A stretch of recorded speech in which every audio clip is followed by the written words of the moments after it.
এক ছিল ছোট্ট গ্রাম। গ্রামের এক পাশে ছিল একটি পুরনো বটগাছ। গ্রামের বৃদ্ধ লোকেরা বলতো এটা নাকি জাদুর গাছ, কিন্তু কেউ নিশ্চিত জানতো না। গ্রামে এক গরিব ছেলে ছিল, নাম তার হাসান। সে খুব ভালো মনের মানুষ ছিল। একদিন সে দেখলো গাছের নিচে এক বৃদ্ধ ক্ষুধায় কাঁপছে।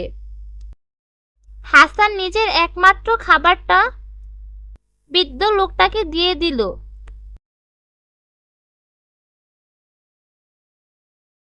হঠাৎ করে বটগাছটা কাঁপতে কাঁপতে তার নিজের রূপ ধারণ করলো।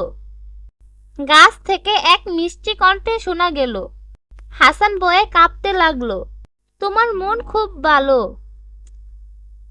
হাসান, যা চাও বলো। হাসান বলল, আমি নিজের জন্য কিছু চাই না, আমার গ্রামের মানুষ যেন আর কষ্ট না পায়। তখন গাছ থেকে ঝরে পড়ল সোনালি ফল। সেই ফল খেলে কেউ আর অসুস্থ হয় না, কারো আর অভাব থাকে না। কিছু দিনের মধ্যে গ্রামটা সুখী হয়ে উঠল।